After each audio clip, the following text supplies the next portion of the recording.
Hello and welcome to the Original Six celebration. It is the penultimate episode of this series, which means that my work here is almost finished. But it isn't yet. So let's get rolling. Last episode discussed the New York Rangers, hockey's biggest market on the East Coast. You should watch that video, but while you're here, you just might as well watch this one first.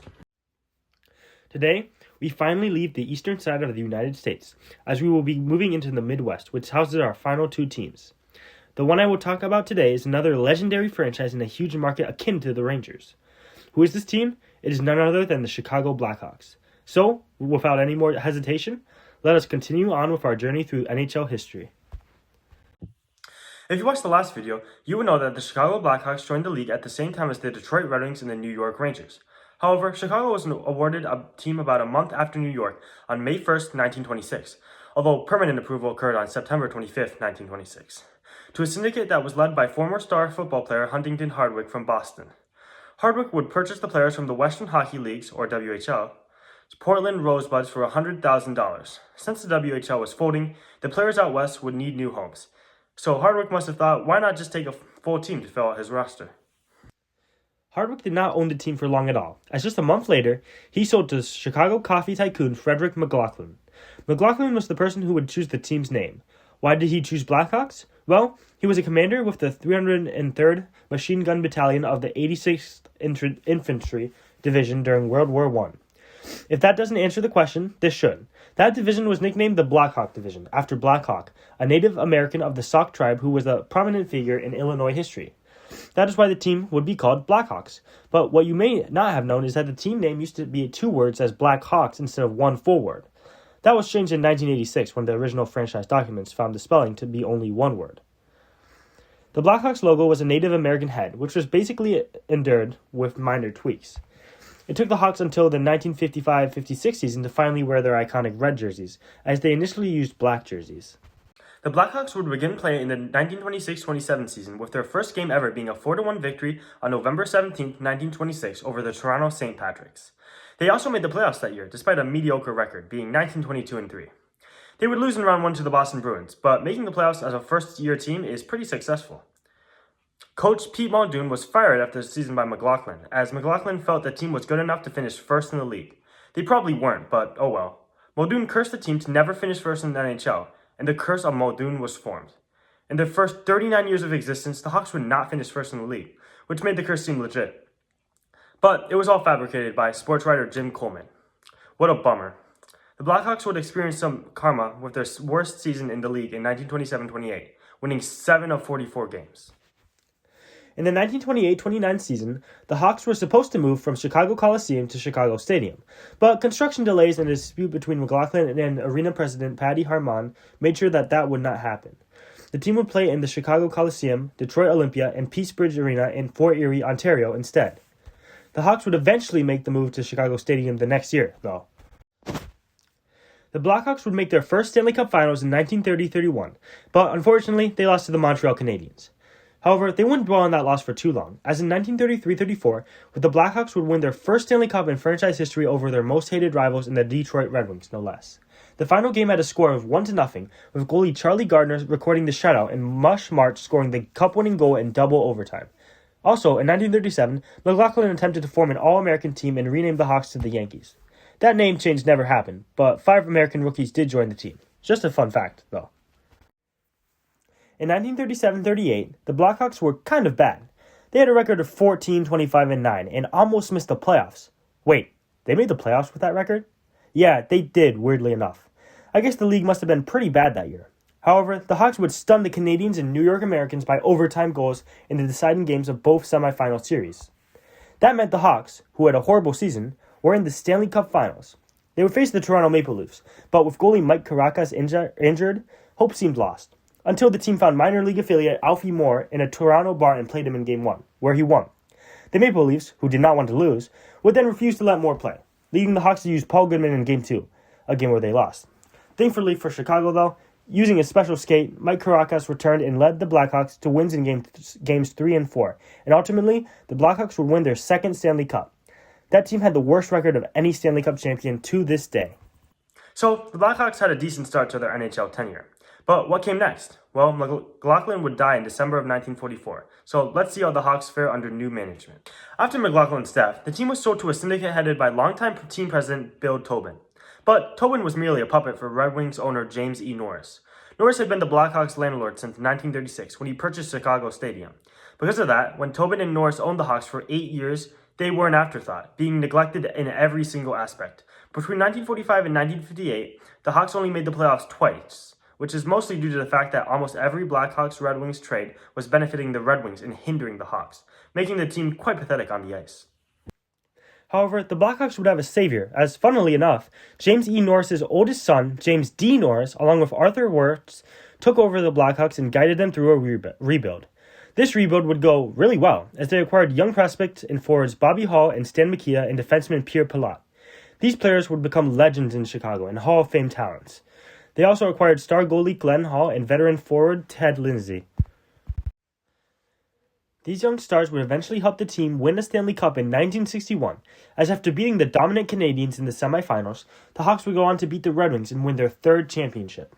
It must have felt really good for the Blackhawks to beat the team that practically used them as a development system.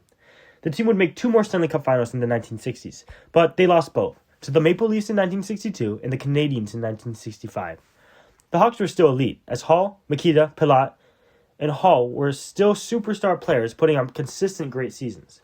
However, even with a strong supporting cast, the Blackhawks could not get over the hump again in the decade. But they did break the curse of Muldoon in 1966-67 by finishing first in the league, so maybe it was worth not winning any other Stanley Cups. Before we fully move on, I do want to share the interesting fact that the Blackhawks are the reason the St. Louis Blues exist. Before James D. Norris's death in 1966, he helped set up the Blues expansion team and owned the St. Louis Arena. It's not super important to the Hawks' history, but it is neat, I think. Either way, ownership of the team would pass to Arthur Wirtz and his son, Bill Wirtz. After the departures of players like Glenn Hall and Pierre Pilote for various reasons in the prior years, the Blackhawks would miss the 1968-69 playoffs, the first time they missed a postseason since 1958 and the last until 1997-98. That is 28 consecutive postseason appearances, the second most in NHL history. You will know who was first if you watch the other videos in this series. Anyway, Bobby Hall had a great year, breaking his own 54-goal record with 58 goals. Alright, it is time to talk about when the Blackhawks made one of the worst trades in NHL history. In return for Pitt Martin, Jack Norris, and Gilles Martin, the Blackhawks gave the Bruins Fred Stanfield, Ken Hodge, and worst of all, Phil Esposito. If you watched the Bruins episode, you know how good Phil Esposito became in Boston. Sure, Martin was alright in Chicago, but the Bruins won multiple Stanley Cups in large part due to how elite Esposito was in his prime. In 1970-71, the Blackhawks moved into the West Division, which they dominated, finishing with a 45-17-15 record and a first-place finish within the division. They were led by stars like Bobby Hall and his younger brother Dennis, Mikita, Keith Magnusson, Pat Stapleton, Bill White, and Tony Esposito, a goaltender, and, more notably, Phil's younger brother and Calder Trophy winner the year prior.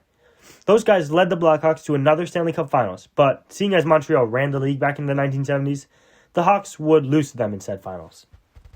In 1972-73, with the formation of the World Hockey Association, WHA, the Blackhawks would lose star player Bobby Hall to the Winnipeg Jets, as he signed a $1 million deal. This was done because Hall had long complained about his pay as a star player in the NHL. The Hawks also lost Andre Lacroix to the Jets, as he was fed up with his low playing time in his lone season in Chicago. However, the Hawks still made the finals that year, but they lost to the Canadiens once again. There was not much teams could do to beat the Canadiens during this era. The Blackhawks continued to dominate in the West Division during the 1970s, making the playoffs every season. However, they were not ever quite a Stanley Cup contender, and they even lost 16 straight playoff games at one point. The team made a big splash when they acquired legendary defenseman Bobby Orr in 1976, but injuries forced him to retire in 1979, and he only played 26 games with the team. Then, in 1980, Mikita retired after playing 22 seasons with the Hawks. In 1982, the Blackhawks barely squeaked into the playoffs and made a Cinderella run led by Dennis Savard and Doug Wilson. The team would defeat the Minnesota North Stars and St. Louis Blues in rounds 1 and 2 before falling to the Vancouver Canucks, who went on to make the finals. However, the Hawks proved they were no fluke, yet again making round 3 in 1983, but they lost to the Edmonton Oilers. The Hawks would then again face the Oilers in round 3 of 1985. The defending champion Oilers would take down Chicago. That ended the Arthur Wirtz era of Blackhawks hockey. It was a strange era for sure. The Hawks had many superstar players, yet they were never a strong enough team to win a championship. The team hoped to turn that around in the next era. Let's see if they did. The passing of Arthur Wirtz in 1983 led to his son, Bill Wirtz, taking control of the Blackhawks. Oh, in the 1985 series against the Oilers, I forgot to mention that the Blackhawks fans' tradition of cheering during the singing of the Star-Spangled Banner began. Also, before the 1985-86 season began, the Blackhawks' original NHL contract was found, and as I said, that would lead the team name to change to the compound word Blackhawks. The Hawks never had deep runs in the late 1980s, until 1988-89, when they made the conference finals in the rookie years of both center Jeremy Roenick and goalie Ed Belfour. These two would be the team's main stars for the next handful of seasons, and were beloved fan favorites in their time as Blackhawks. The Blackhawks would ultimately lose in the conference finals to the eventual champion Calgary Flames.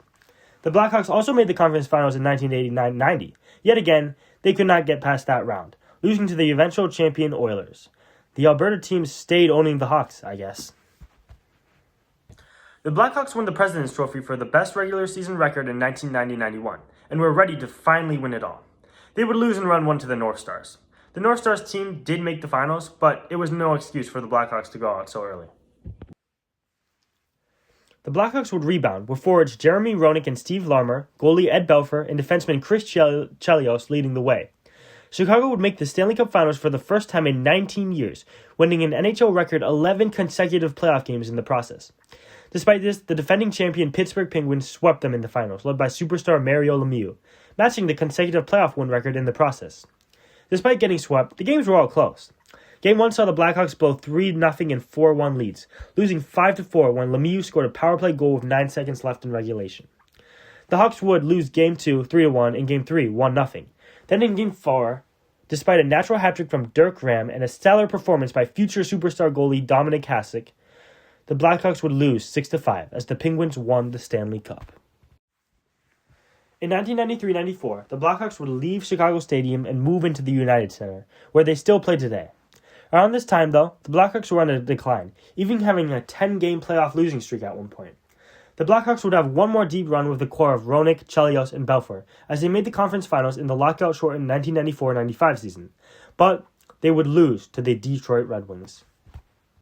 The Blackhawks would trade Roenick, Belfour, and Chelios as they began to falter and missed the playoffs for the first time in 29 seasons in 1997-98. That was followed by 3 more playoff misses in 1998-99, 1999-2000, and 2000-2001. The team would make the playoffs in 2002, but were ousted by the St. Louis Blues in 5 games. This lack of playoff appearances would last until 2008-09, and the Hawks were a laughingstock around the league, even being deemed the worst sports franchise by ESPN in February of 2004. The Chicago natives did not love the team at the time either. Was this because of the lack of success? Probably, but also Bill Wirtz was a flat-out bad owner, earning the name Dollar Bill and having baffling policies, like not allowing home games to be televised and raising ticket prices to $50 on average. That price made the tickets among the highest in the league, and the team wasn't even good. An American Hockey League AHL team based out of Rosemont, Illinois, called the Chicago Wolves, would mock the Blackhawks with their slogan, "We play hockey the old-fashioned way. We actually win." That's rough for the Hawks.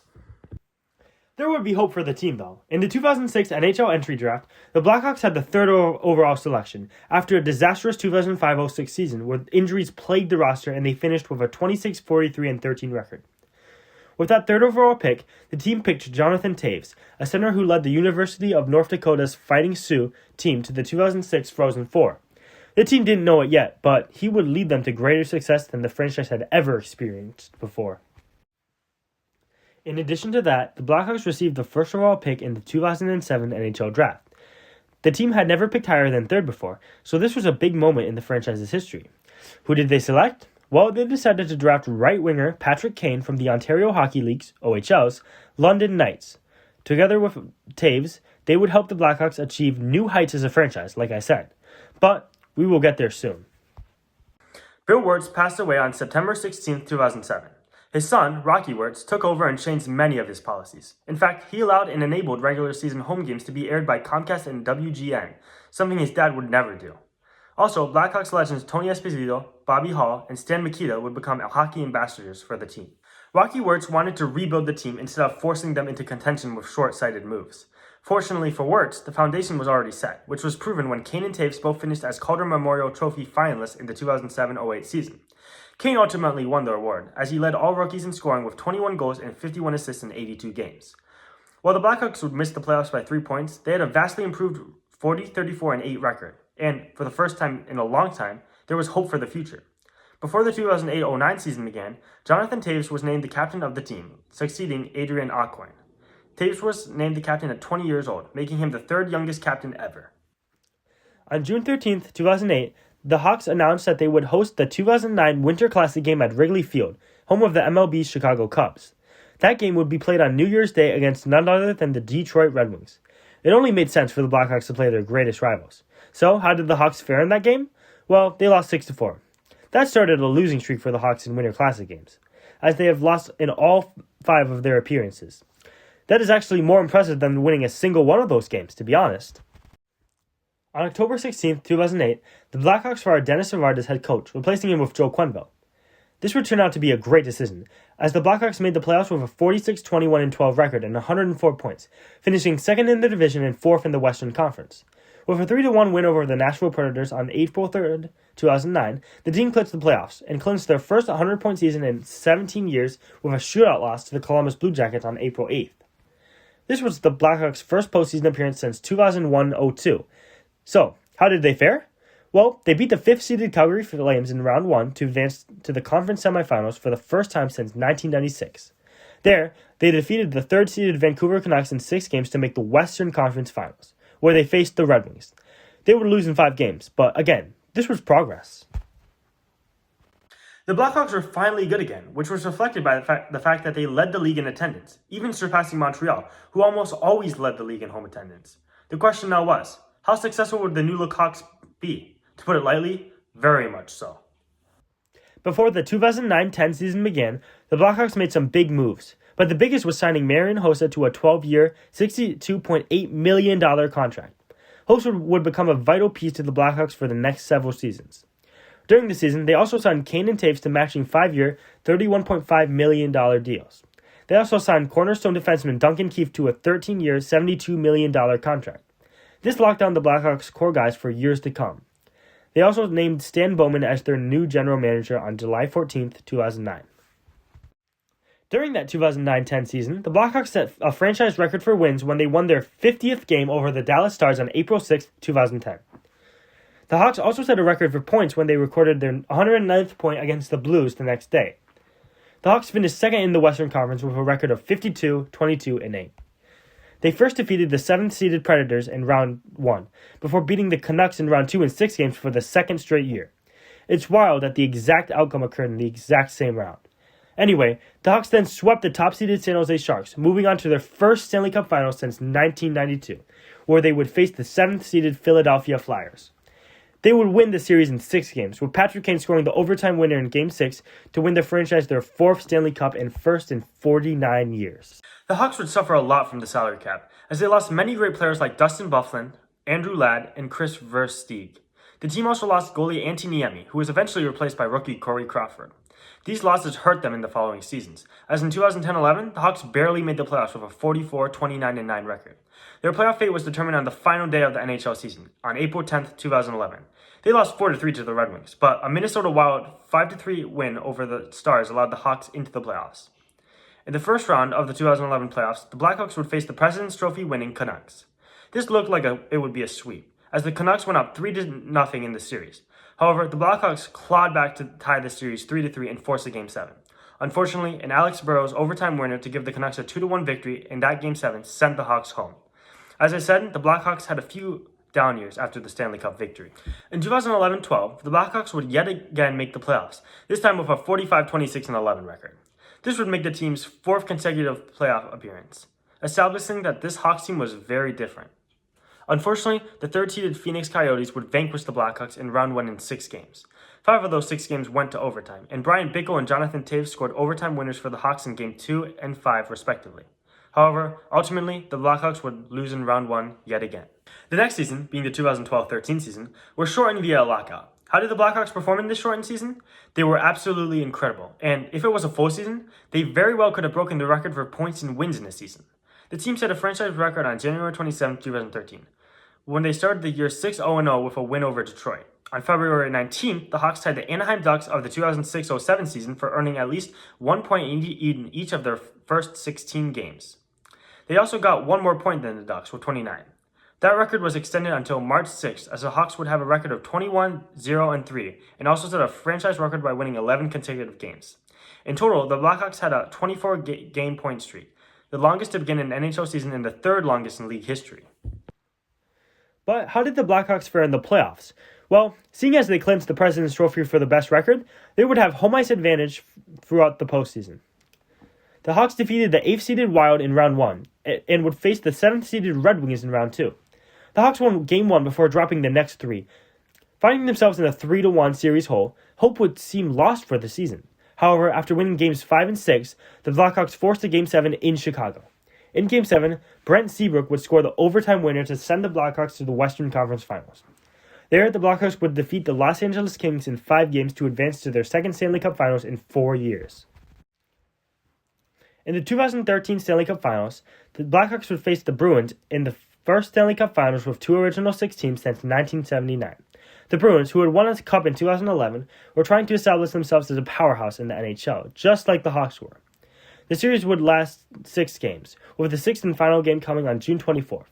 The Blackhawks led the series 3-2, but the Bruins were ahead in the game by a score of 2-1.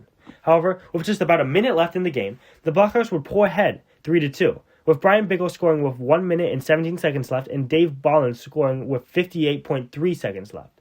Those goals were just about 17 seconds apart. With that, the Blackhawks would win their 5th Stanley Cup and 2nd in 4 seasons. The Blackhawks entered the 2013-14 season looking to become the first team to repeat as champions since the Red Wings in 1997 and 1998. This would also establish them as a dynasty. The team yet again lost some talent due to the salary cap constraints, but were still 28-7-7 by January of 2014. The Hawks would play the Penguins in the 2014 Stadium Series at Soldier Field. This was the team's second outdoor game in franchise history. They would actually win this game 5-1 in front of 62,921 people. Why is it surprising that they won? Well, up to present day, the Hawks have a 1-6 record in outdoor games, meaning this was their only ever win in one. Anyway, the Blackhawks recorded their 2,500th win in franchise history this season, while coach Joel Quenneville recorded his 693rd career win, placing him 3rd all times in wins as a coach. The Blackhawks finished the season 46-21-15, 3rd in the Central Division. In Round 1, the Hawks would lose the first 2 games against the Blues before winning 4 straight to move on to Round 2, where they beat the Wild for the 2nd straight season. Then, in the Western Conference Finals, they met a familiar foe in the Kings. The Kings would unfortunately beat the Hawks in 7, going on to win their 2nd Stanley Cup. On the bright side, Duncan Keith won his 2nd career James Norris Memorial Trophy for Best Defenseman, and Jonathan Toews was a finalist for the Frank J. Selke Trophy for the 2nd consecutive season and 3rd in his career. The Blackhawks were very good again in 2014-15, with Patrick Kane leading the team in scoring and points throughout the first half of the season, and the Blackhawks had a 30-15-2 record heading into the All-Star break. Speaking of which, the Hawks sent a whopping 5 players to the All-Star game, and 4 is Kane and Toews, defenseman Kevin Seabrook, and goaltender Corey Crawford all were selected to play in this game. The Hawks also played in the 2015 Winter Classic in Nationals Park in Washington, D.C. Like I said, the Blackhawks are bad in outdoor games, so it is no surprise that they lost 3-2. But that was not the worst part of the year, as in late February, Kane suffered a shoulder injury that would keep him out for the rest of the season and much of the playoffs. This allowed the team to make a lot of moves, including calling up Teuvo Teravainen from the AHL. They would finish with a 48-28-6 record. Kane was not, in fact, to miss most of the playoffs, as he was ready for them immediately. The Blackhawks actually began the LTIR loophole to circumvent the salary cap and create a stacked roster, yet no one ever blames them for some reason. Anyway, the team defeated the Nashville Predators in 6 games in Round 1, and then swept the Minnesota Wild, who must have PTSD from how many times they have lost to the Hawks, in Round 2 to make their 5th Western Conference Finals in 7 years. They would face the top-seeded Anaheim Ducks, who had a 3-2 series lead at one point. But with wins in Games 6 and 7, the Chicago Blackhawks advanced to the 2015 Stanley Cup Finals. Once there, they would defeat the Tampa Bay Lightning in 6 games to win their 6th Stanley Cup, and 3rd in 6 years, solidifying the team as a modern-day NHL dynasty. The Blackhawks would yet again lose key players after winning the Stanley Cup, as they lost Brandon Saad and fan-favorite Patrick Sharp. However, they signed Artemi Panarin from the Continental Hockey League, KHL, to an entry-level deal. Panarin would have a huge season for the team, and so would Kane, as he had 46 goals and 60 assists for 106 points in 82 games, winning him the Art Ross Trophy, the Hart Memorial Trophy for league MVP, and the Ted Lindsay Award. As for Panarin, he won the Calder Memorial Trophy, probably because he played with Kane. The Hawks finished with a 46-26-9 record and 103 points. However, they would fall to the Blues in 70 games in round 1 of the playoffs, marking their earliest exit since 2012. So, that marked the end of the Blackhawks dynasty era. They were one of the most dominant teams of all time, especially when you consider that they played in one of, if not the most competitive era, with the likes of Sidney Crosby and Alexander Ovechkin. But the Blackhawks couldn't be at the top forever. In the 2016-17 season, Kane had 34 goals and 55 assists in 82 games, while Panarin had 31 goals and 43 assists in 82 games. Also, Taves, Hosar, Artem Anisimov, and Richard Panik all had at least 20 goals. The Blackhawks were really good this year, winning the Central Division and finishing as the top seed in the West with 109 points. Surely another deep playoff run is imminent, right? No. In the 2017 playoffs, the Nashville Predators swept them in one of the biggest upsets in NHL history, as it was the first time an 8th seed swept the top seed in a conference. It wasn't even that close either, as the Predators' defense, along with star goalie Pekka Rinne, limited the Hawks to just 3 goals in the series. And at the United Center for Games 1 and 2, the Hawks would lose 1-0 and 5-0 respectively. The 2017 offseason was pretty brutal for the Blackhawks, as Marian Hossa would miss the whole season due to a progressive skin disorder, and even worse, was something that they could control, as GM Stan Bowman decided to trade Artemi Panarin to the Columbus Blue Jackets to reacquire Brandon Saad in a 4-player trade. Not sure what Mr. Stan Bowman saw in Saad, but Panarin continued to progress as a superstar while Saad was a depth player. Yeah, don't know what epiphany Stan had, but it didn't work out too well. While the Blackhawks started the 2017-18 season with a decisive 10-1 victory over the reigning champion Penguins, an injury to Crawford led the Hawks to a 33-39-10 record in 79 points, 19 out of a playoff spot. They were eliminated from playoff contention on March 20th, 2018, missing the playoffs for the first time in 9 years. The Hawks would improve the next season, only missing the playoffs by 6 points and finishing 6th in the Central Division instead of 7th.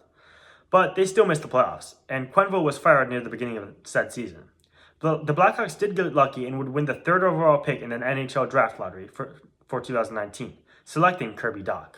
The Blackhawks actually made it into the playoffs in the COVID-19 shortened 2019-20 season, with a 32-30-8 record, finishing last in their division. Wait, how did they make the playoffs then? Well, those playoffs used a special 2014 format, and the Blackhawks were a top 12 seed in the Western Conference, being the 12th and final team. However, the Blackhawks would make noise, beating the Edmonton Oilers in the qualifying round.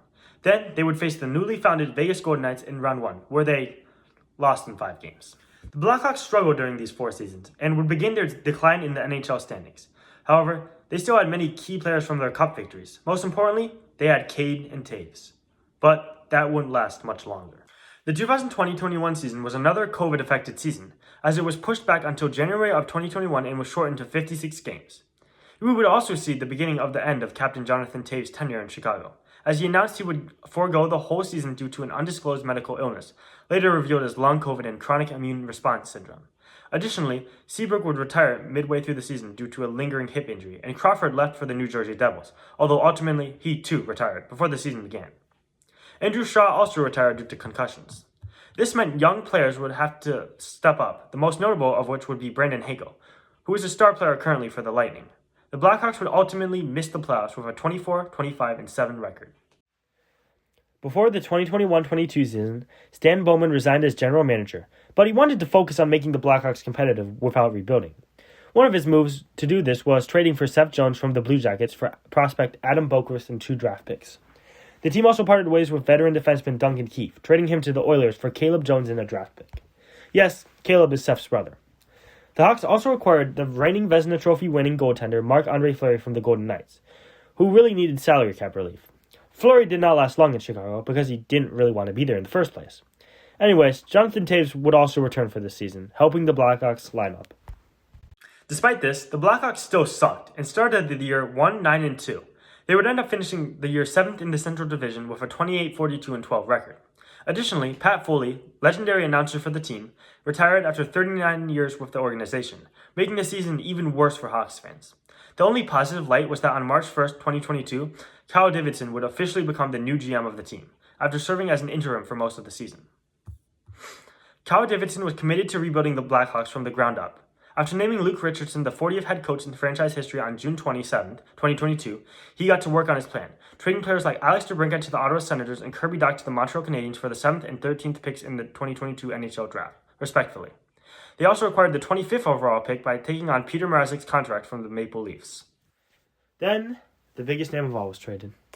In the 2022-23 season, the Hawks were simply not good, yet again being a bottom feeder in the Central Division.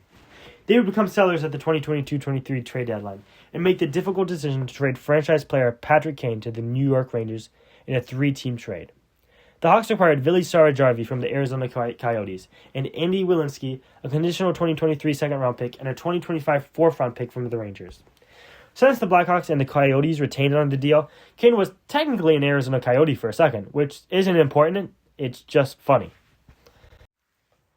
At the end of the season, the second domino fell, as the organization announced before their final regular season game that Jonathan Toews would not be re-signed by the team. Toews was still struggling from long COVID, as he missed 29 games that year. With that, the Toews and Kane era ended. The Blackhawks won the 2023 NHL Draft Lottery, receiving the first overall selection. They drafted Connor Bedard, a future superstar in the NHL and one of the most highly touted prospects ever. That same offseason, on July 25, 2023, Rocky Wirtz died unexpectedly at age 70, leading his son, Danny Wirtz, to become the new president and chairman of Wirtz Corporation, who owned the Hawks. The Blackhawks would put up rough seasons in 2023-24 and 2024-25. In 2023-24, they finished with a 23-53-6 record, the second worst in the NHL and the worst since 1974 for the franchise. Bedard won the Calder Memorial Trophy that year, despite an injury he suffered during the season. While Bedard was injured, the Blackhawks set a record for most consecutive road losses with 19. Then in 2024-25, after only tallying 18 points in their first 26 games, Luke Richardson was fired as the Blackhawks coach and replaced by interim coach Anders Sorensen. They finished that season with a 25-46-11 record, yet again second worst in the league. The Blackhawks have a very, very bright future.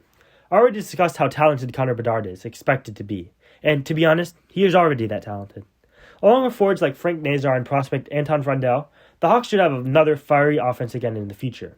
On defense, with young players in Alex Vlasic, Sam Renzel, and Artem Levshinov, the Blackhawks will have an elite blue line, and with Spencer Knight in net, the Blackhawks overall will have a great team in a few seasons. In fact, the team may reach their potential sooner than expected.